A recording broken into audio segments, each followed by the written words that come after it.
situation who can even be a bridge to get us to the other side. But I think when we get to the other side, it'll be the other side of realness. I think Joe Biden has a chance to be LBJ. Next LBJ. Yeah, that's a good thing. I don't believe you can be a Democrat and be a Christian at the same time. I just don't believe it. That's why you better be independent. You can't be a Republican and a Christian at the same time either. Just ask the evangelicals.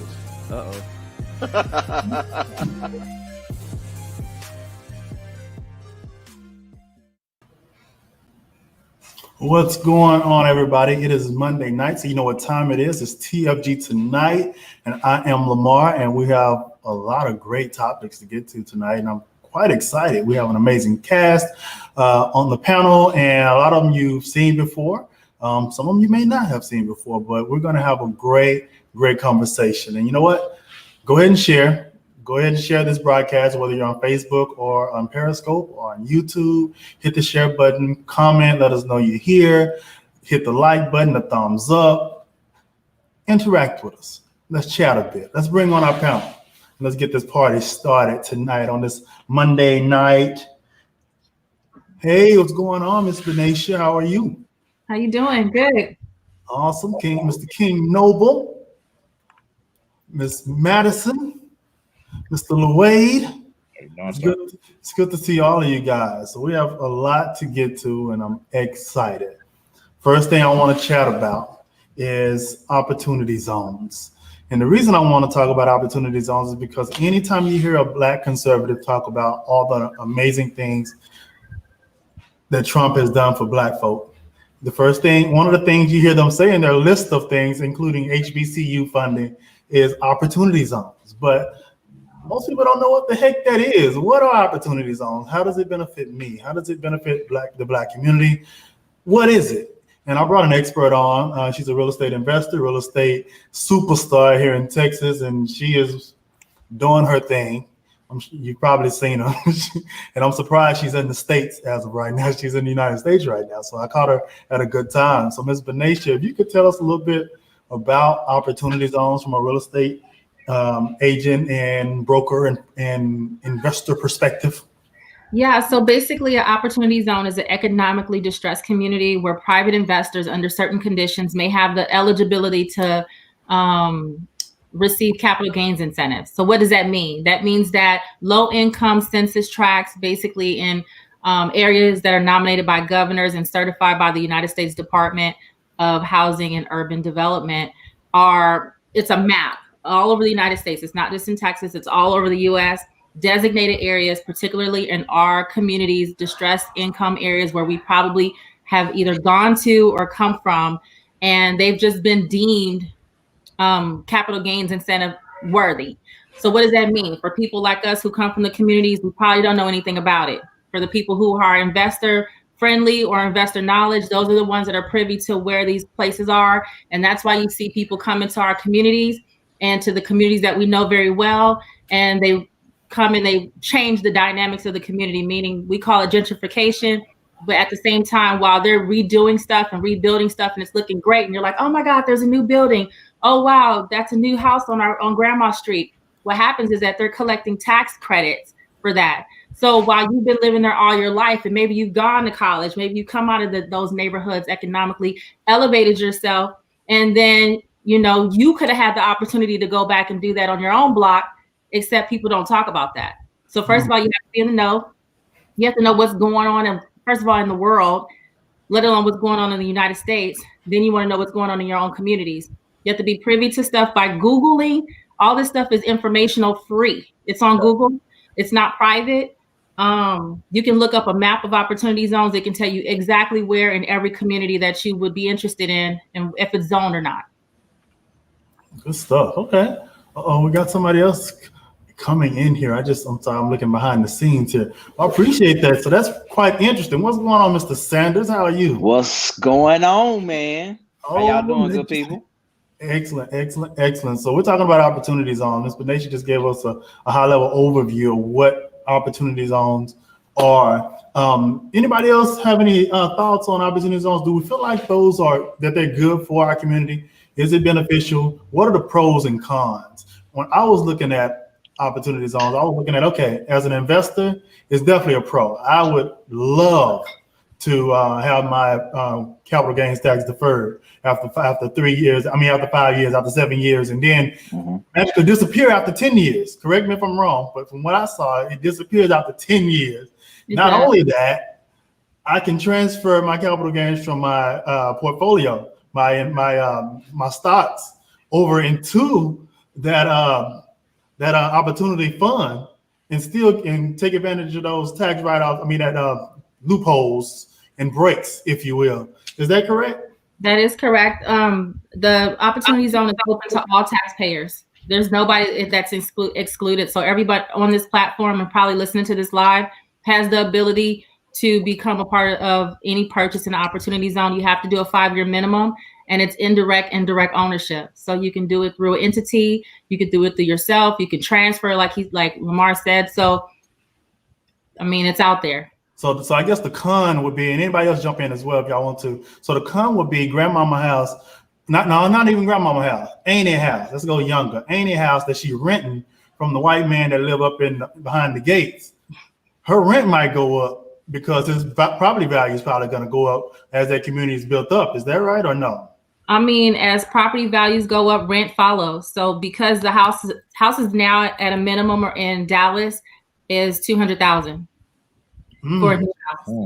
So you can buy a brand new 2001 developed home for $200,000. On that same block, those houses probably cost $10,000, $15,000 back in the day when grandma had it. When auntie had it, it was about $60,000.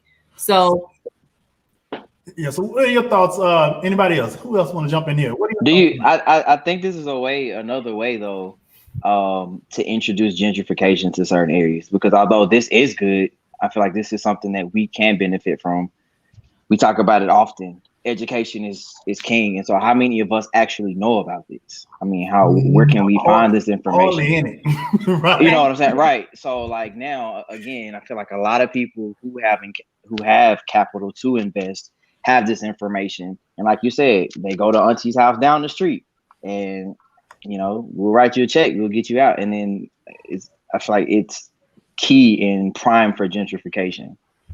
The funny part is that everybody who files taxes knows about IRS.gov.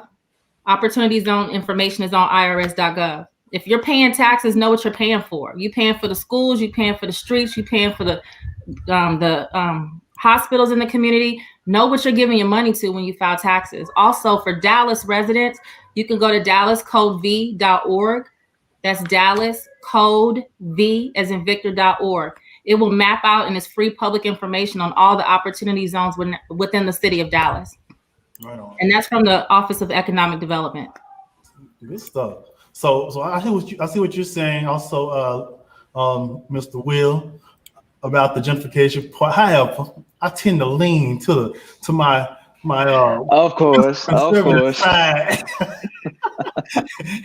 I see the benefits of building up the hood, if you will. The liberal conservatives themselves. I see the benefit of building up the hood, if you will, and having those and getting those tax breaks. But I do see I'm with it. I do see Democrats using this politically and saying that, hey, this is more tax breaks and loopholes for the rich. However, if the rich don't do it, or people with money or that are savvy in real estate or investing don't do it, who's going to do it?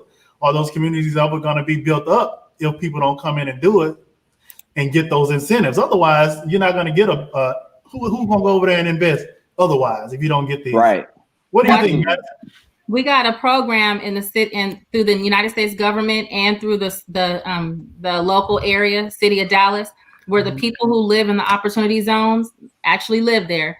They get a $50,000 grant to redo their house for no charge. Really? That's out there. Wow. So talk to people, get with people like me. I have my own company. It's called the Bailey Watson Real Estate Group. We have agents that work all over Dallas. We're headquartered here, but I have 77 agents that work for me all over the United States. We're a minority business. We're female owned. We're out here, Google builders. I'm a custom home builder as well. People may not know me. You just see me, you may not recognize me, but we're out here. There's females out here. There's minority businesses out here that are mentoring people and educating people. And we're trying to get the word out. It's hard when you're by yourself. We need everybody that's on this live, including you, other 5 people, to spread the word. Let's get a seminar going. I mean, if no one knows what's going on if we're not talking about it. Let's do it. I'm going to have you on here more often. I'm going to get with you. I think I definitely like to use this platform to educate. That's the whole thing. That's how we should be the most educated we've ever been as it relates to the political process, what's going on in our communities, than we've ever been, especially with what's going on in Washington right now.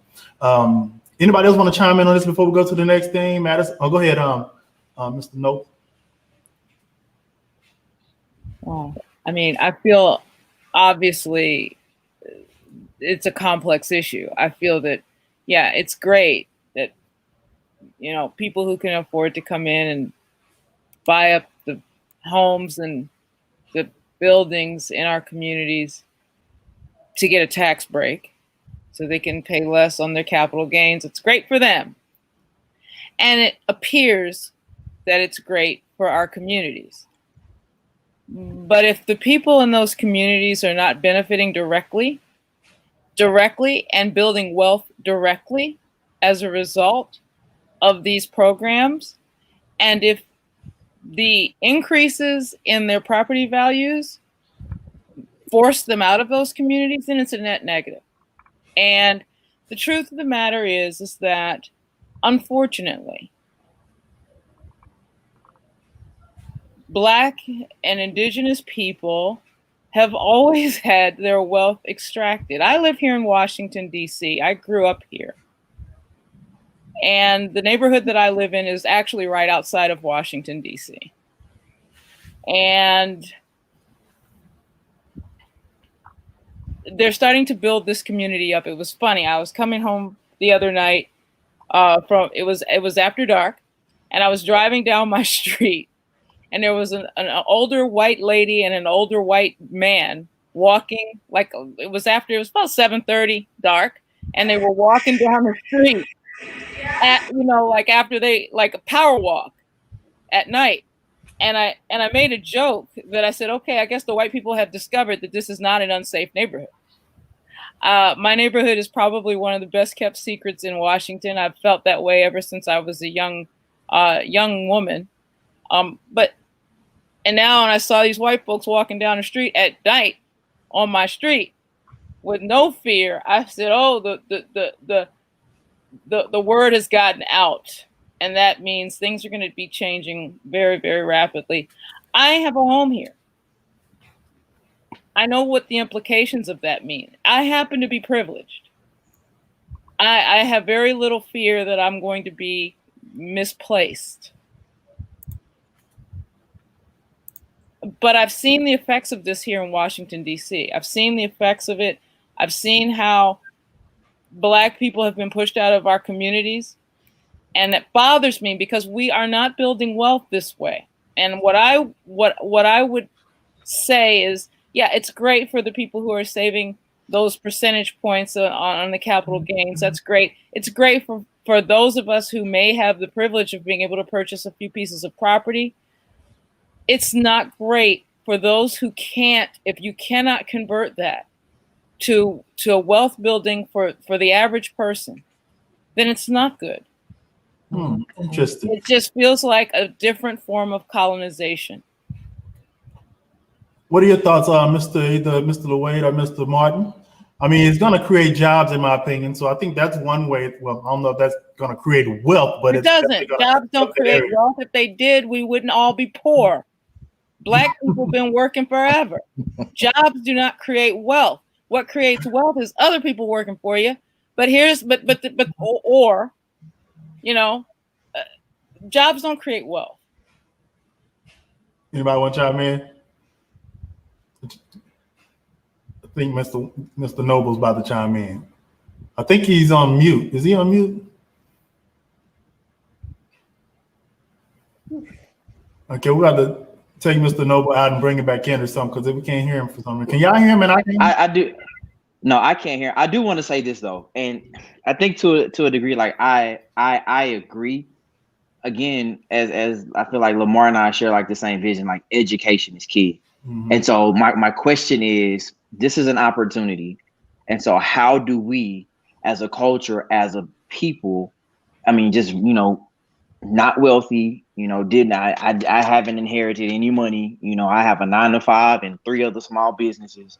How do I take advantage of it? Like how do we get involved in this? I mean, and it's not like we don't have, you know, I have the effort. Like again, like I have a 9-to-5 and work 5 other businesses. You know, I mean, you would think that, but anyways, I mean, it's like how do we get plugged in? How do we get involved in this? And that is the question. How can we as a culture be plugged in and be beneficiaries of this? Because again, like I want to be able to pass. I want to pass my kids. I want to be a wealth. I don't want to pass them debt. I want to be able to pass them, you know, $2 million, $3 million. You know, I want to be able to, their kids have money. Like I want to have trust funds for all my grandkids, but it's just trying to figure out how do we do this. So that's where I am. I think it goes back to what Benisha said, the education piece for sure, as you just said, us holding seminars, us getting the word out, teaching, because it may not benefit Granny now as much as it can benefit us. And that's right. I think they kind of missed out on that old education piece, unfortunately.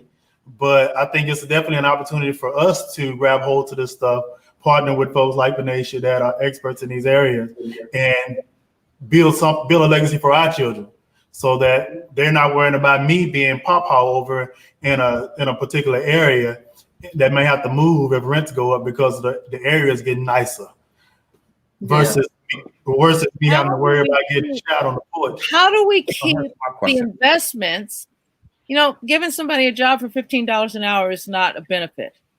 Right. How do we make these investments actually work for people of color in these communities? That's my beef. I want to make sure that these things are put in place, and this is where my type of business comes into it, because these things are driven by policy. So who is sitting on your city council? Who's sitting in your county commission? These are the people who are making decisions that can make the difference between whether these programs, I don't have anything against people coming in and investing in our communities. The question is are we creating structures that allow that investment to inure to the benefit not only of the investor, but also of the people who live there and have lived there traditionally? And don't talk to me about 300 jobs. Who cares? Nobody cares. Nobody gives a shit about your jobs. People care about being able to avail themselves of the wealth building opportunities that are coming with the neighborhood that is becoming a destination place. We have to have policies in place that even things out for the people who are living there. And that there's always been sort of this tension there in that regard, right? Because when there's a Whole Foods in the neighborhood, white folks don't want you there. But correct me if I'm wrong, it sounds like, because the way to build wealth is it not through investing in ownership? Because yes, if you're working for $10 an hour at the grocery store, how are you supposed to be able to keep up with that? Every dollar that you make is going to your rent, your food, your daycare center, your car note. You have no extra money. So where are you supposed to be getting this? And then when the rents start to go up, you're going to have to find another place to live. I think this is one of the fundamental differences. I'm gonna let you jump in, Wayne, in just a second. I think this is one of the fundamental differences when it comes to liberals versus conservative. It's like, from what I hear you saying, and the way I perceive it is, you saying put things in place to help certain people, right? What I'm saying is, I have no problem with people investing. I understand both perspectives. It is important to have people with money bring money into the community. Otherwise, it's not going to happen. We want to make these communities nicer. We want to improve the quality of life in these communities. Mm-hmm. But too often, when we do that, structures have not been put in place so that the people who do live there can it's not delivering wealth to us. Look at all the neighborhoods that have been gentrified in our communities across the country. Socialist programs to become I didn't say socialist. Here you go. I said policy. I knew no, it. I said policy. Here we go. Teach them how to fish or give them the handout. Which one you want to do? Policies. I said policies need to be put in place to if if we are talking about building wealth in our own communities, I mean, this isn't funny. If we're talking about building wealth for our families and our progeny, then we have to get serious about how do we attract the wealth that isn't ours, because a lot of it is not ours. It's a lot of people who have lots and lots of money and they're looking for the tax break. That's their motivation. I don't care about that. That's cool. I want them to bring their millions of dollars into our communities. The question is, how can we make sure that some portion of that inures to the long-term benefit of our people? If we don't get serious about that, all we're going to do, all it is another means of people coming into our communities and benefiting from us while they simultaneously are putting us out. We've got to figure this out. This is something that has to be figured out. I like what Benicia said about some of these policies where they are allowing the homeowners to make improvements to their homes for $50,000 without any kind of without having to pay for it. And that's great. But again, we still need to be thinking about, all right, now that their home is worth, they put 50,000 into it, it's going to be worth, that's probably going to be on a market value twice that.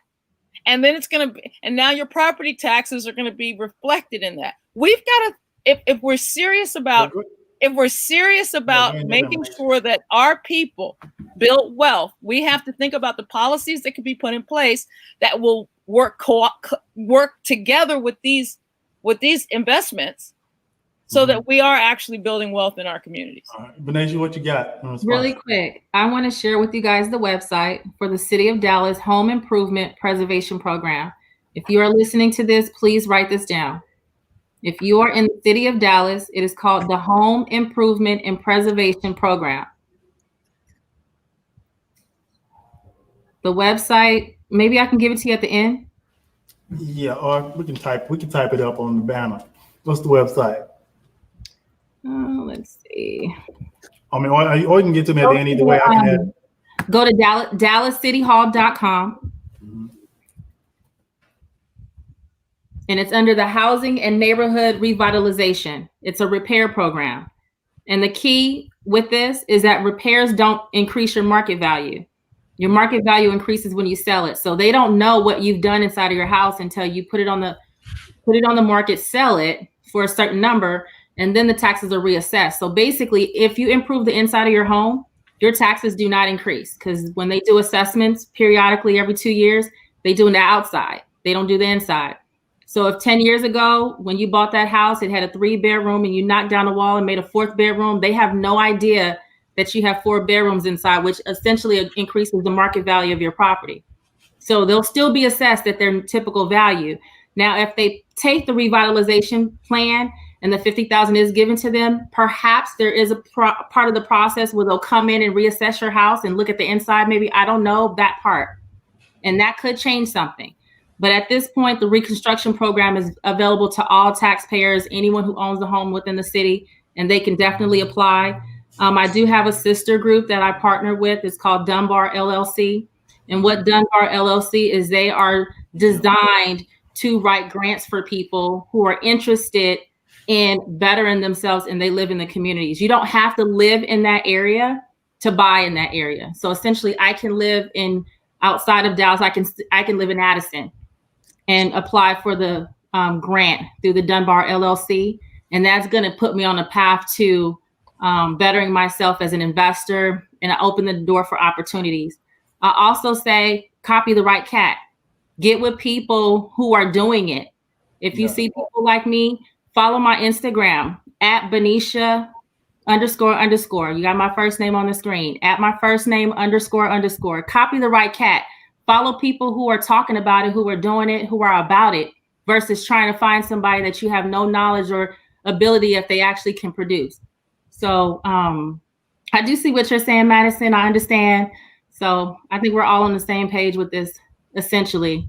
But I do get where you're going with it, as far as like, you don't want to move people so far out that now we're in trouble. Yeah, I feel like if we're concerned about building wealth as a collective, I mean, obviously there's a collective and then there's individuals, right? And I guess there's an argument to be made that there is really no such thing as a collective. We're all a group of individuals. But I think as a community,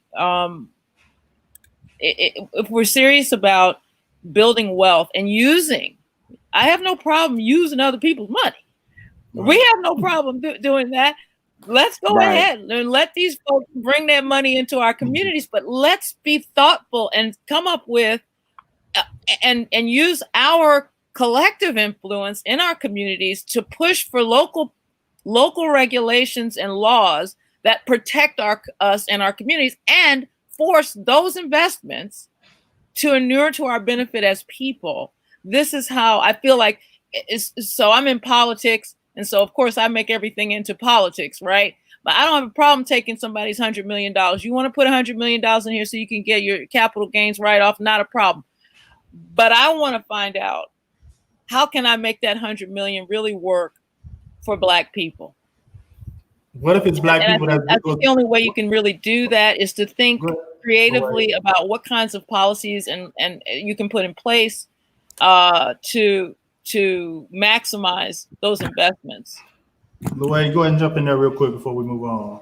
Cool. I think me, what's frustrating is that we use keywords as in to build money, you need investments, homes, all these other like phrases, and then that's the end of the story, right? Like we don't know what that means, right? Right. So I guess the deeper point, Madison asks some phenomenal questions, but Benicia, she's like the answer to the test, right?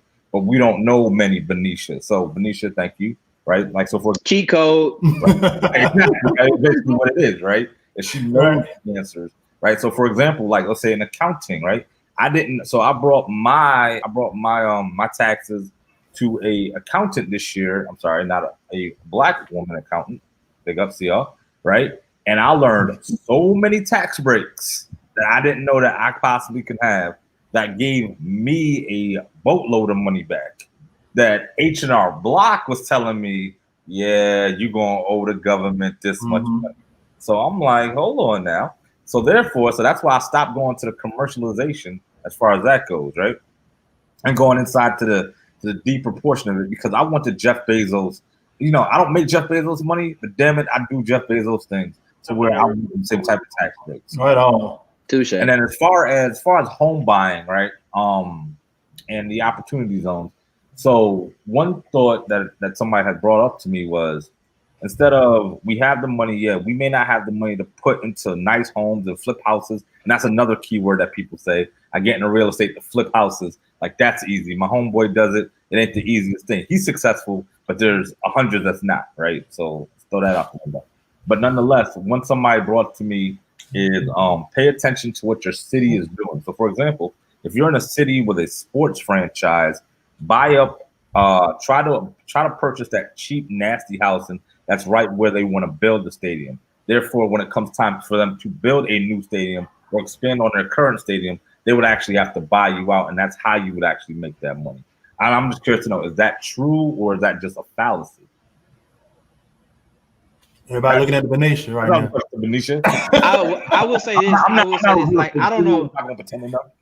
I don't know specifics, but I do know, like I knew a few people when they were building a Cowboy Stadium over in Arlington, and they actually had like 2 investment properties that they had bought, and that's basically what happened. And it was almost like cha-ching. Like, it's yeah, like, it doesn't have to be sports. It could be airports. It could be anything. Right. Point is to just go to your condos. Right, and just know what's going on.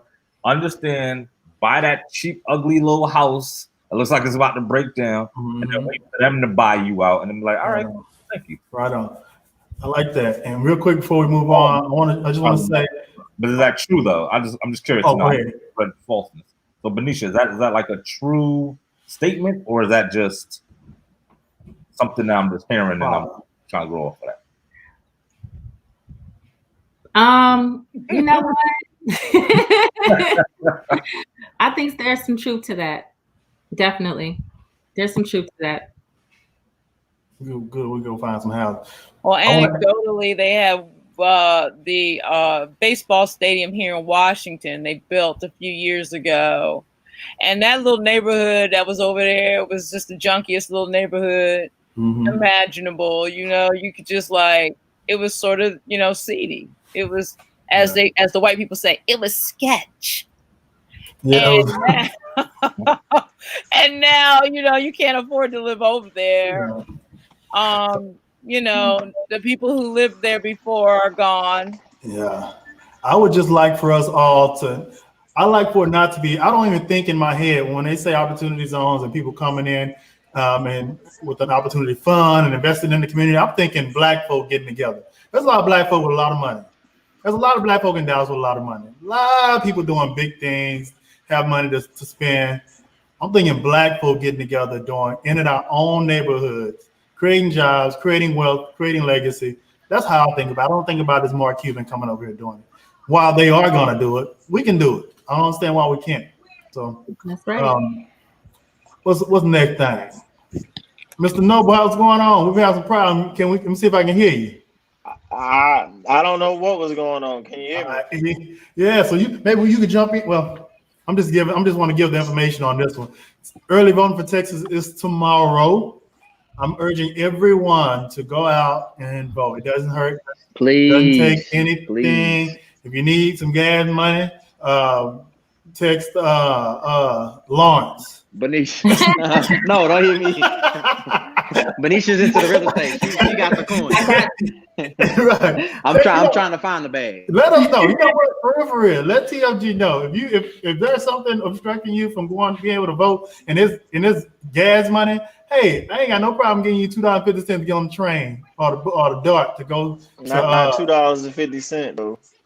Well, I think that's how much. How you gonna get back home? I mean, to get that back. You gonna be stuck at the pole. $5 for a day pass. I give you $5 for a day pass. I do it up and I'm sure I can get some other folks in TFG to partner with me on that. If indeed you seriously have a need and you can't go vote, and if the reason is your transportation, that shouldn't be a reason. Should not. I live downtown. I'm walking my little self 3 blocks up the street to go over and to vote first thing in the morning, Tam and I. But it is your duty, and in my opinion, if you have the ability to vote, there's nothing obstructing you like a felony or what have you. You should not talk if you are not exercising your right. I was kind of disappointed to hear that Shaq is voting for the first time this year. And what is he, 50 something? So that's just kind of disappointing to me. So we just definitely have to be educated on. Somebody said Dave has a $7 now. God dog. Let me think about it. Dang, it's almost $10. All right. What the heck? Jeez. Let me ask you a quick question. You said that you were disappointed in Shaq. Now you disappointed in Shaq based off of his stature, disappointed in Shaq as a black man, disappointed in Shaq as what? Because the reason why I asked that question because of his stature, because of all the money that he's made, that you would think a guy of that stature possibly could have voted for his interest, or as a black man for him being on television and talks about all he played basketball, good for you, puts his analytics in, but doesn't vote. Says he's made some black people comments. I can't say them on top of my head, but he said some black people comments. You're like, yo, you talking a lot of reckless shit. Like, excuse me, like you talking a lot of reckless stuff, but yet you haven't even voted. That right there. If you're on TV, if you're at that stature and you're talking about social issues and you have a stance and you're not voting, I'm like, what are you talking about? Right. What are you talking about? If T.I. wasn't, as much as T.I. talk, if he wasn't voting, or I don't know if he can he vote? I don't know. Nah, he can't vote. He a fella. He can't vote. So luckily he's doing things in the community and taking advantage of opportunity zones. Him and Charlemagne and some other gentlemen have a opportunity fund. So luckily he's doing that. Otherwise, I'd be like, shut up. I mean, that's how I feel about a lot of professional athletes. I mean, yeah, it's their voice. They have the right to say what they need to say, because they have that platform. But again, are you doing what you say? Your true, what your voice and your opinion that you're voicing when it comes to social injustice and everything? Are you the first person in the line to vote? Are you at the polls? Are you helping people? Are you at the polls servicing people who are having troubles trying to vote? Like what are you doing to partner with these these polling stations to prevent voter fraud, to prevent voter injustice? Are you doing something other than running your fucking mouth? I mean, excuse my language, but I mean, are you doing something other than that? Because talk is cheap. If you're not doing it, then shut up. Unfortunately, shut up and dribble that basketball. Just like they tell us in the military, oh, you just shut up and go stand over there and protect the country. If you're not doing what you say you're doing, then hey, man, like, don't even talk. You know. Jennifer Phillips says all other minority groups practice community wealth sharing to buy businesses, and she also says Nick Cannon has stood on a "don't vote" soapbox for a while now. It's disappointing because he claims to be for the culture. Yeah, talking out of two sides. Nick Cannon ain't been for the culture since the culture, saw what happened since the culture dismissed him like since after that terrible movie. Which one? We saw what happened to Nick Cannon when he talked about Jewish people. So yeah, we'll give him a pass. We won't counsel him. We'll just give him a pass for right now. He not as woke as he think he is. The Shaq thing bothers me, right? Is because of all of the statures that he's in. Like he's on a board for Papa John's. He's an officer. I mean, he does his PhD. He does all of this stuff, and then he gets on TNT with which is a great basketball show, one of my favorites. But he gets on Charles Barkley, and sometimes Charles Barkley just needs to shut up, right? But he gets on with Charles Barkley, and then we're talking about George Floyd, and walking off the court and all this other nonsense, right? And I'm like, bro, this is your first time. It's your first time voting, and he didn't say who he voted for. I mean, that's his right, but it's the fact of like, why did you even mention that? To be totally honest with you, what should have kept it to yourself? Like, it's like, you know what? For somebody that it's like you don't know how to read the room, and that's really embarrassing. It's really frustrating. Like you had a time to go ahead and diss Dame Lillard, right? Drop diss track for Dame Lillard, right? But nonetheless, and tell Dwight Howard that he's not Superman, and you have all these critiques for everybody else, but you can't say it's like damn near close to hypocritical. Yeah. Right? So it's absolutely. So that's what's frustrating to me is that you take your platform and you try to do it, and JaVale McGee and calling him what's my man, Shaq the Fool, right? Shaq and all of that nonsense. You taking your platform to ridicule people, but you don't even use your own platform to kind of help people. You know what I'm saying? And bro, you're in Georgia, so I think there's a really unfortunate disconnect. I think for people when it comes to the power that they have of voting, and I think it's not a mistake that people are disconnected from that. There's a certain amount of, if you're looking at federal politics, it can very much look like it doesn't matter, and people can feel like their votes are irrelevant until they see otherwise. Mm-hmm. And I think sometimes someone like Shaq, I was side-eyeing it. When I saw that ad, I was like, what? Yeah. You know? Yeah. Because here's the thing about Shaq.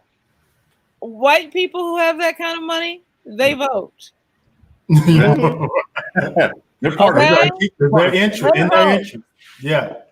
Okay, and they're clear about who they vote for. They're not 45 years old talking about it's my first time voting. Right. I mean, I don't know how old he is, but I'm just saying they vote. I don't understand it, but here's the thing: there's an incredible amount of power in voting, and I think people who check out are lacking education. One of the things that we do at my super PAC is we have a program called Find the 40, and what we've discovered is that people who don't vote often don't do it because they think their votes don't matter, or they think that government doesn't work.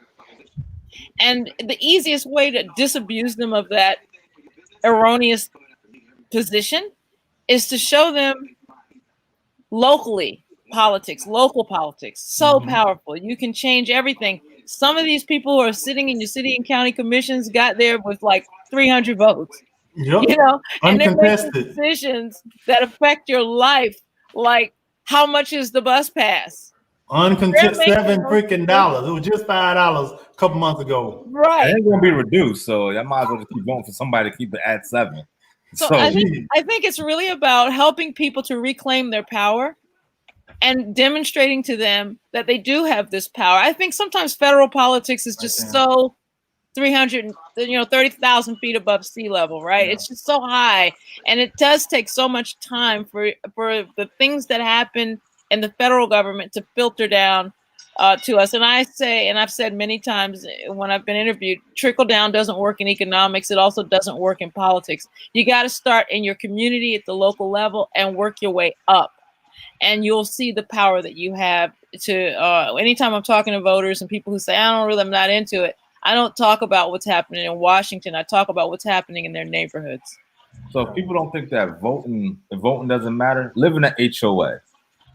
Right? Right. So live in an HOA community and then understand that your vote really matters. Because you either dealing with somebody that's going to sit there and measure your grass and be like, whoa, you're a little bit over. You getting fired. You're a third of an inch over on your grass. Exactly. Your mailbox is too close to the road. Versus your Kentucky, versus your AG, right? So you could have voted old boy from Kentucky. That's his AG. I looked at his background. I'm like, it was very impressive on how he got there, right? But it's nonetheless, you're like, you could have just tracked him from beginning to be like, you're not for the people, my guy, right? So it's just so much that it's so frustrating when people think, all right, well, not to take this to a whole different aspect, right? Anybody that tells me that Barack didn't do anything for Black people, you are immediately cut off to me, right? And the reason why I say that shows me that you don't know anything about politics whatsoever. That's not Democrat or Republican or Independent or Green Party. Or well. What did he do? Well. It's the fact that you do not know, right? So what did he do? Right? I won't say he did nothing. I can't say he didn't do nothing. I can't say that. But here's the thing. He couldn't have done anything for Black people because he would have been impeached immediately. His second term, you think his white woman would have cared? Nope. The second term, he could have appointed a Black woman to the Supreme Court, but guess what? He put a Hispanic woman, a white woman. Like, why didn't you put a Black woman on the Supreme Court? He is the president of the United States. And he had the option to nominate a Black woman. States. He's the president of the Republic of the United States of America. The people.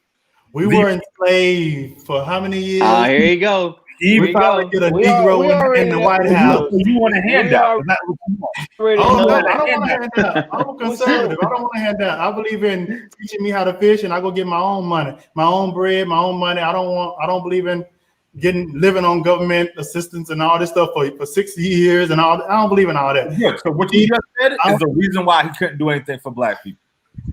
Because the minute that you would have gotten that handout, anything would have happened. I didn't want handouts. I want empowerment. There's things, as Madison said earlier, there could have been things, I'm gonna let you go, Wayne, my bad, that they could have been put into place to help Black folk build wealth or to empower Black folk. Like, put a Black woman on the Supreme Court. What's the problem with that? First of all, let's work from within. All these white folks and Mexicans on the doggone Supreme Court. How about we put a Black person other than Clarence Thomas on the Supreme Court? What would have putting a Black person on there would have done? Okay. I would never forgive him for it. I gotta say that just the ACA alone made health insurance available to, we are disproportionately disadvantaged when it comes to health care access. Just the ACA alone gave millions of Black people access to health care that they did not have before. And frankly, many of us have pre-existing conditions, diabetes, heart disease, all of these conditions that would excluded us. Many of us work in jobs that do not have insurance, or the insurance would cost so much that you wouldn't even get a paycheck. That one initiative improved the lives, the real lives of millions, not just of regular Americans, but of Black people specifically, because you can't be excluded for a lot of us didn't. The Medicaid expansion that was included in that, where if you don't, you have to be very, very poor to qualify for Medicaid in the state. But the ACA had a Medicaid expansion that made it so that if you could earn up to 300 or 400 times the federal poverty rate and still qualify for this insurance program. It made it possible for working families, people who are working every day but don't have They're stuck. They're too poor for Medicaid, but they don't make enough to get the regular insurance. It gave them health insurance for themselves and their children. These are real, tangible differences in the lives of everyday people. The fact that it happened to also benefit Black people disproportionately is just one thing that he did that actually saved lives. So, this idea that Barack Obama was supposed to go into the White House and start writing reparations checks to Black people is disingenuous. No, policies change lives. And just even that one policy alone had a positive impact not only on millions of Americans who were previously underinsured or uninsured, but since we are disproportionately affected by those policies, by the lack of healthcare coverage, that one policy alone has been responsible for really helping Black people to be able to seek the care that they need. Lots of children not orphaned because their mother was able to have health insurance and go to an emergency room without it costing $1 million when she had chest pain. And now those children have a mother or a father when they might not otherwise have. So, sometimes you can't look at something where people are actively handing out a check. Barack Obama wasn't going to hand a check to everybody. Yeah, I wasn't expecting that, but I will give him health care. I give him that. So that's and I give him that, but I have a bad taste in my mouth about the Supreme Court thing. It sucks to me. Yeah, I mean, I think he had a lot of constituency groups that he had to think about as well. I think he had to, I think there were a lot of constituency groups that he had to think, and I think there would have been some things that I feel like he could have done better. I think Barack Obama did a great job, but there were things that he did that I did not like. Can we be honest? He favored one constituency group over another. Which one was that, Lamar? Which one was that? LGBTQ++. I'm not saying it's bad. I'm just saying I think everybody's equal. But he definitely favored. Well, you gotta understand, man. When that became a prominent thing, he had to. I mean, it's like your hands almost forced. Like the way said. He done a lot of things, and then like Madison talks about policies come into effect, and they play a factor in what you can and cannot do, and what things you can change and what you cannot change. Like you can always add to, but you can never take away. And in the case of the 8 years that we had President Barack Obama in office, one, he had to fix policy from President George W. Bush, and then his implementations of his own policies didn't even really take effect until the first 4 years didn't take effect to his last 4 years in office. So it's a regurgitating effect of policy, and I'm not a political buff per se, but I do understand the baseline knowledge of politics, and it's like being a company commander. Everything that the prior commander put in place remains in effect. I can make changes as I want to see fit for me running the company, but ultimately I totally understand where you're coming from. I understand where you're coming from on that, and I want to back up to the LGBTQ thing. Not saying they did not deserve what he did. I just say let's be equal with all the constituencies that need. What did he do? More civil rights. What did he do for LGBTQ? Didn't they make it legal for marriage? He didn't do that. That was in the Supreme Court. That had nothing to do with him. Okay. That was the Supreme Court. That was the Supreme Court decision, DOMA, and the Supreme Court was the one that ruled in that case, and it made the marriage equality the law of the land. And who was he for it or against it? He was for it. Oh, okay. But it doesn't matter. That wasn't up to him. How vocal was he about being for it? Well, interestingly enough, he was actually in his first term, he was not pro-marriage equality. it wasn't until, and I remember he was specifically asked that question, and he said he favored civil unions. This was during his first run for office, because the tide had not turned on that issue yet. And it was still a controversial issue for a lot of Americans. I think at one point, there was a point at which he did vocally come out. It was in an interview. He vocally came out and said that he saw no reason why people who are gay should not have the same legal right to be married as anyone else. And I do think that, you know, that helped some people over the hump, because it was still a controversial issue at that point. But at the end of the day, it didn't have anything to do with this. It was a Supreme Court decision, and those cases had already been working their way through state and federal courts for years. It would have been so nice if he would have came out in support of something that would help Black folks as a whole, that could be pushed through to help Black folk. It would have been nice, but I understand he was the president for everybody. Maybe Biden will pick up. Well, Biden is already committed to putting a Black woman on the Supreme Court, so perhaps if he wins, when he wins, then that'll happen.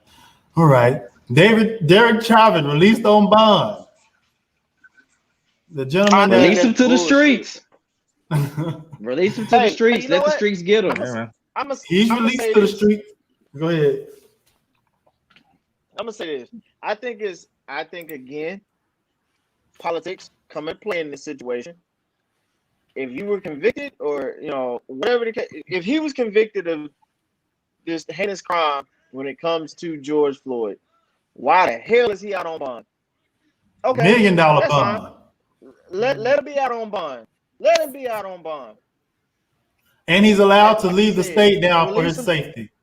Now he's allowed to leave the state for his safety. But at the same time, is he truly safe?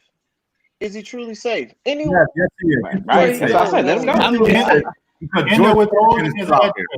Withholding his address. So what? He's truly safe because George Zimmerman is out. Oh man, you so right about that. Because I don't even know. And Sean Carter said, "Y'all kill X, like Zimmerman live. Streets is done." So I don't. Streets is done. He did say it. Yes, sir. I don't want to hear none of that street talk. Like, get out of here. Yeah. Get the fuck out of here. Well, I mean, I ain't gonna lie to you, man. I'm with you, bro. I feel you, though. I feel you 100%. I feel like at least somebody needs to touch him in the street a little bit, touch him up a little bit. I don't understand why we don't have this already set up. I don't understand why we don't have this already set up. It's like I can't walk down the street without worrying about my safety, but these motherfuckers can come out and be out in the street and be like, I killed somebody. Living good. Like, I don't understand why. Why don't we have money that are handling this? I can't wear certain colors, certain places. I wish they can walk around. I wish a motherfucker would do some stuff like I wish George Floyd would have been like my brother. What the thugs at that time? Where the gangsters at? Where the folk at? Listen, man. Like, where's the folk at? What we doing? What the hood do? I'm not going. If you're not first of all, I don't. Okay, hold on. One second. I don't know all the. I don't even like the fact that he's able to leave the state. Right. I don't like the fact that he does that. I want people like him to feel like they're safer in prison. Tyler, wait. Yeah. Exactly. What I'm saying was, I don't know all the rules, so I don't want to come off like I'm threatening him, and then like tomorrow he ends up dead, and I'm like, we know who did it. So what? But nonetheless, right? There's nothing that he. So here's the thing, right? So Madison's point, yes. I could feel like I can't walk in a Walmart, I can't walk down the street, I can't do any of this shit without some person feeling like I'm going to be attacked, right? Like I got to be on my guard at all times. This dude kills a Black person. We talk about, oh my God, Tamika Mallory does this phenomenal speech. Stephen Jackson did these phenomenal speeches. All these, marching down the streets. But this, you know what? This boy could just walk down the street too. Nobody gonna touch him whatsoever. Nobody. No, because everybody's afraid. They are afraid to touch that man. It's I feel like we should have an underground. I feel like we should have an underground. There should be like a secret underground group that's just undetectable. I mean, we used to have the Crips and the Bloods. Look what you saying. Black Panthers. Black Panthers. I mean, they not going to do it. The Crips and the We used to. Bloods still exist, man. Yeah, the Crips, the Bloods, the gangsters. You know, They prefer to kill each other. on the low. You know what I'm saying? But my Because thing is, stand up and stand by. Because guess what? If it was a black cop that killed a white boy, I guarantee my man at 1600 Pennsylvania Avenue would have been like, "Yo, Proud Boys." he wouldn't even got a bond. He wouldn't got a bond. That too. How he get on? That's crazy. He got and then they sit up and say they put $1 million bond on him, but they don't say he a flight risk. How is that possible? This man literally committed murder in front of however many people that were there to witness that happen. And you mean to tell me $1 million bond and he's allowed to leave the state? Okay. Okay, you said something important. You said in front of all them people. Hold on. You said in front of all them people, right? Here's what I don't understand, and somebody could explain this to me, right? And I don't know what I would have done if I was there, right? So I'm not going to talk like I'm a big boy. But nonetheless, if something's happening, if somebody got something they need on my neck, I don't want nobody to record it. Take that man's knee off my neck. Yeah. Do something, absolutely. Do something, right?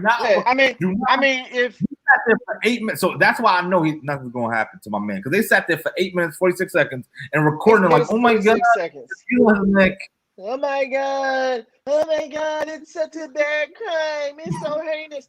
Why can't somebody go over there smooth clothes? I want y'all to like barrel over the cop, and if something happens where I gotta help you get out of prison, then cool. You know what I'm saying? Let us march for you getting out of prison rather than marching for my death. But correct, right? But that's the problem. Correct. Everybody is so afraid of. We are so afraid of police officers because it's like the minute you even touch a cop, that's assault and battery on a police officer. What about the assault and battery homie just did to me, pulling me out my car, yanking me this way, doing this, doing that? That's not assault and battery? That's like police officers speeding down the highway. Oh, you're speeding. No, I'm not. I'm a cop. Do what I want. No, you can't. The laws, you protect the laws, right? You're supposed to protect and serve. Just like for the military, support and defend the Constitution of the United States against all enemies, foreign and domestic. Well, obviously, the laws of the state and local government that you are sworn to protect when you raise your right hand and take the oath as a police officer is the same shit, correct? So what gives you the goddamn right, because you're a police officer, to drive down the street speeding and I can't pull you over? Oh, citizen's arrest. I can't give you a ticket for speeding? Get the fuck out of here. Cops need their ass whooped. No, this is what I'm saying. All right, so everybody else. So the Shanta Gibson who said that, the girl recorded, a teenage girl recorded, but there were other witnesses. 18-year-old man. That's what they were. There were other witnesses there. Right. There were other men. So I'm not gonna play this. Oh well, what would you expect them to do? Look, if an officer was on your neck, right? Again, I don't know what I would have done, but I have a little girl, and I would have pretended that she was you, and I'd have been like, "Hey, yo, man, get off her neck," and I would have accidentally probably used my weight, 250 pounds, to like kind of nudge him off of you a little bit. But then, hell, what would have happened? What would have happened, right? I have a good attorney. I mean, realistically, in that case, it was this dude with his knee on George Floyd's neck, and there were 3 other of his officers there who he was supposedly training. And I'm thinking, I mean, I'll be straight. I mean, I consider myself a badass, but I'm like trying to figure out what would I have done in that. So if I didn't have a long gun, or I could have shot him from 50 feet away, what could I actually do? I mean, honestly, I'm being serious because I'm a marksman. I like shooting. If I didn't have a long gun, I know. I have an idea. What? I look at it like this, because it's like we can rally together. We rallied together after he was dead, right? Like we marched after his life was taken. But just think, let's just say a fraction of those people who marched would have stood up to 3 cops who had guns? I mean, let's just think about it. Because I think, and I say this all the time and I hear it, I don't remember who said it, but it's like, until we are willing to die for this, we will continue to die from it, right? Yeah. I feel like we value our lives so much to a point to where we're not willing to risk it for the greater good. And I know that sounds extreme, right? I know that's just kind of like, I'm gonna go out in the street and I'm gonna die for it. Well, I'm not asking you to do that, but I'm just saying, and how many people do we know that actually marched from the city? I mean, how many people were passing by that actually witnessed and saw this? We take the girl away, but think, had 10 black men, 15, 20, 25 versus 3 officers with guns. We already know they're threatened by when they see us. And I'm pretty sure at this point, if 4 officers would have seen 20 black men like, yo, I need you to get off my mans, I feel like there would have been a response. But I feel like we're so fearful, like we're so afraid of what may happen in this moment. I think it paralyzes us to where we don't mobilize until after the fact. No, I agree with you. So to flip even what I said, right? So even nonetheless, right? So some people, so there was a show back in early 2000s called "What Would You Do?" Right? Where they would do a situation and see how I remember that. React, right? Yeah. So there was a situation where they were like kidnapping this little girl, and this little girl was screaming and whatever, right? Nonetheless, everybody was just minding their business, walking away. If they had a kid, they grabbed them closer. So then the question would be, yo, would people, because then if you see that, if you're walking down the street and you see that, you don't know my man's who got his knee on his neck. So are you like, oh, he must have did something bad, let me just keep walking, Or are you like, hey, maybe you should stop, like we don't know anything about this guy. He could be a killer, rapist, whatever, right? And they finally got their man. You can look at it like that, right? So we don't know. We only know after the fact, right? That's true. So my points are after the fact. All these hood Negroes that we got out here that endanger a lot of us and make our lives hell sometimes. Where are they? That's my question. That's a good question. They fight over property that's going to be opportunity. I think that I think that probably the only thing that could have happened at that time, might have been to cause some type of a commotion. If you had a car or something that would have forced him to have to get off of, because part of the reason he was able to be there for as long as he was because there was no other immediately extenuating circumstance that would have forced him that required his attention. Do something else. So maybe creating a distraction of some sort, a car crash, some gunshot somewhere, something to make him go, oh my God, I can't just sit here like an open duck, like an open duck. I mean, that's the only thing I can think of, because honestly, self-preservation is a human drive, and people do think of their kids, and they think of their parents, and they think of the people who are depending on them in those moments. And I can't be angry that somebody doesn't say, I'm going to sacrifice my life for this moment. However, I feel like there, maybe in a situation like that, figuring out how to create a distraction in the moment that would force somebody to change their behavior. If he had taken his neck off of George Floyd's, his knee off of George Floyd's neck for even a moment, because he had to attend to some sound over there, George might be alive today, right? So I guess I would say if I come across a situation like this in my life, as much as I think I might be a badass, if I feel like I can't hop in without risking my life, maybe the next best thing to do is to create a distraction of some sort. That makes sense. Because then what happens to you, so here's the point. When you come to your distraction, what people hear is, and when the officer says, get back, like, they only say it one time before they start reaching for another weapon, right? And then life. Well, the distraction doesn't have to be with him. It could be any distraction. It could be something over there, a fight, anything. A white woman screaming. Real quickly. Right? That'll get a response real quick. Yes, sir. Real quick, right? Yes, sir. I was in Indianapolis, right? And then a fight broke out at a club, okay? And then all of these dudes, right? The dude. So one guy is fighting. Guy A and guy B are fighting, right? So the people that's with guy A, I'm actually standing right next to them, and they're like, "Yo, they fighting. The cops coming, get guy A." And they slam him on the car. And they're like, yo, that's my dude.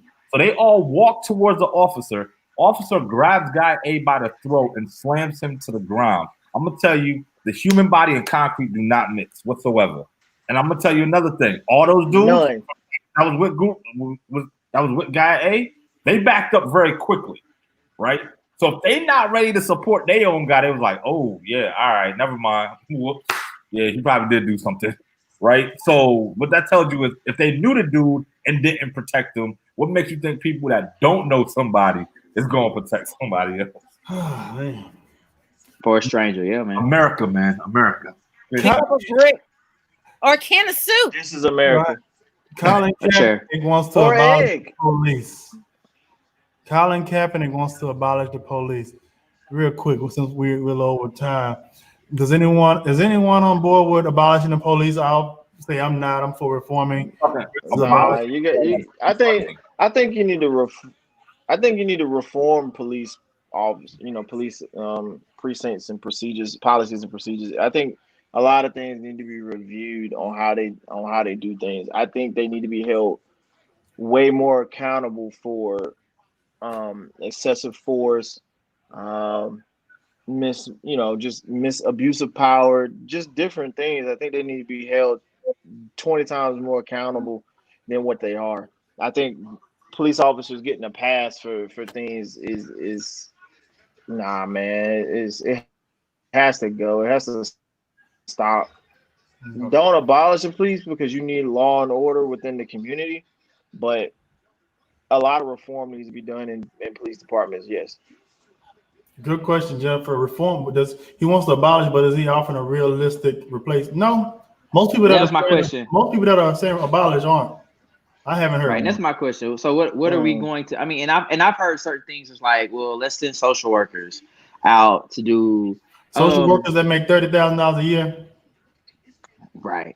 So and that's what I've heard. Well, they wouldn't make $30,000 a year if they had half the police budget. This is true. I agree. Right. 100%. Right. And so I don't think we should abolish. I don't think we should abolish, but I'm definitely a huge fan of reformation. Like there should be huge reform. I like what the city of Fort Worth has done. Sorry, I just saw a comment that not that one, but it's another next one. You'll see it. Okay. Oh Lord. Yeah, like I like what the city of Fort Worth is doing. They're bringing like outside third party people like to oversee what's happening in the department. And then like they're combing through like policies and procedures, how officers are responding and things like that. I'm a huge fan of that. I feel like they're being proactive, trying to stay ahead of any kind of event. It's like, hey, this is what we're doing to make sure that another situation like, Wolf City doesn't happen. So I'm definitely a fan of the reform, but not to abolish. I feel like they have a place and I feel like they have purpose, but they just really need to get their stuff together, man. We need to bring Mr. Edward on next week if possible. Mr. Edward, I'm extending an invitation because I really love you to be on the panel with Madison. I think it'd be quite an interesting back and forth dialogue. Interesting dialogue. I'm personally a fan of reformation, right? So dialogue. So put it like this, right? So you have an officer who can have a bad day, who's legally armed, who's legally responsible to carry a gun, and have a bad day. Whatever happens in his home, right? Leaves work, right? Nonetheless, he goes into this work. He patrols the streets. I don't know if he has the right emotional intelligence to be on the streets if he's having a bad day, because he can pull his gun and do whatever the case could be. Now, as a citizen who did not have a gun with me at the time, right? I have to have more emotional intelligence than this officer to be like, hey, relax, sir, my bad, all this other stuff. So what I'm saying is there is an opportunity of training. Training is so overused. I think there needs to be some emotional intelligence, right? Yes, social workers, psychiatrists, the officers, the police chief, whoever their bosses are, needs to actually have some sort of reformation where they can actually go and look at their guys and say, all right, cool, you, can go out on the streets today. Right. Or they also need to understand the community in which they police. You know, and I understand there's some people that don't want to be police officers in a opportunity zone community. But nonetheless, I don't need somebody from the suburbs coming into this community and just I had a question. Who do Right. they send to those? Is this a situation? I heard someone say this, and I don't know how true it is. Do they send? Is that like the place where they send folks?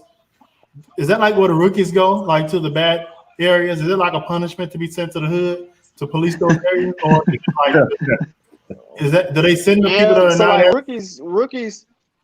rookies get the hood areas. Rookies get That would the explain areas a lot. that break them off Well, because they don't know how to deal with it. Or I'm sorry, and one more idea too. So if there is a situation where the officer kills a civilian, right, and with all these taxpayers' money being used, that money should come out of the police budget, right? Instead of it coming out of For everybody, right? For everybody, Yeah. there's your budget. Absolutely. correct. There's Absolutely. like It guarantee. would make you think twice. Absolutely. Correct. They'd be like, whoa, buddy. Like, guess we not getting that 3% raise this year now, are we? Charge per bullet. Right. Take it out Right. paycheck. Hey, can I address something real quick? Because I saw a comment, and I think this was the one you was talking about, Lamar. What did he say? How about just do good and stay out of the system? Yeah. That's bullshit, if I can be honest. Like, that's dumb. That's dumb. Like, we just saw a black man who was there doing good get shot by an officer. In Texas. Like, that is the dumbest thing I've ever heard in my life. Just do good and don't worry about it. Unfortunately for us, we don't have that privilege. Yeah. And then on top of that, let's go back up. Remember the guy? Remember the black soldier that was in the mall and got shot? Oh because yeah, he was they running got away shot by a police officer. That's what I'm saying. Like, that's just like that. I mean, I hear stuff like that, and to me, and it's like no disrespect, but it's just kind of like, really? Like, is that what? Yeah, is that the solution? Just do good, like just be a good person, and you don't have to worry about getting shot in your ass. Like, that's dumb. Like, that's dumb. So that person telling me that I can't that's- have a bad day. That's like I can't talk back to the officer. Like, I think we need much smaller departments. I don't think we need as many police officers as we have. I think that we do need to reallocate those budgets and bring in people who are trained to handle other problems. This means you don't need as many police officers. And by the way, since you don't need as many of them because they are only going to be focusing on crime, they should be held to a different training standard. The current system of putting them through 6 weeks of training to uphold the law when lawyers have to go through years of training to understand the law is absolutely ridiculous. So we need a different caliber of people. I agree with and, that. And in order to do that, we can Right. definitely make sure that we have fewer of them. We can take the funds that we're putting into police departments and allocate some of those funds that are not policing related and hire and pay your social workers and your psychologists and the people who are helping with homelessness and all of these other issues that police officers themselves have been saying for years. We're being asked to do too much. Okay, fine. Let's take some of that money and reallocate it to people who should be doing it, and you can focus just on law enforcement activities. And by the way, we're going to now require that you go to school for 2 years for this, and we're going to make sure that you have these systems in place. Now, one of the other things that my PAC did is we worked on a piece of legislation called the SMART Act. It's an acronym for what does it stand for? Stop misconduct and restore trust. And what the SMART Act does is it goes on the predication that and the data that says that a small number of officers are causing the repeated problems. And everybody who's ever had a job, you know who the problem person is in your job. The man who strangled George Floyd to death, this wasn't his first rodeo. And in fact, the officers he was out with, he was responsible for training them. So they had Right. probably seen this kind of behavior before. Everybody in the department knew he was a problem, but they were not empowered to report, because when you report, you get consequences. It's the culture. Absolutely. The culture needs to So change. what we Absolutely. did, when we put this SMART Act together, people over PACs, what we did was we said, let's create an avenue by which people who are the first people who know who's the problem have a way to anonymously and confidentially report that. So we are working with NGOs, lawyers, because there's only two kinds of people you can talk to and know they're not going to say nothing: a lawyer and a psychiatrist. Psychiatrist, right? Right. And So we a doctor. we're setting up NGOs to do independent investigations, and any officer who says, I think this person might be a problem down the line, can go and talk to the attorney and keep this information on file, even before they do something that results in the death of another human being, right? So these are some of the types of reforms that I think matter. A lot of the other reforms that I saw that were coming out really just didn't have any bite. But we have to empower people to get the quote unquote bad apples out, and before they cause problems, not after. I agree. I think when you bring police officers to on the police force, I think there needs to be more in-depth screening process before they are actually FBI. put before they even put into the police academy. The screening process should be so in detail that you don't get. Now, some people are going to slip through the cracks because they know how to beat the system. We all know that. We all got those smart ones that are a little bit smarter than the system. But for a vast majority, a lot of them, they're not going to slip through the cracks. But the ones that do slip through, and you do happen to find them based off the reform and everything, then you can get rid of them or put them somewhere where they do not have that effect in the community the way they do. And I like what Jennifer said earlier.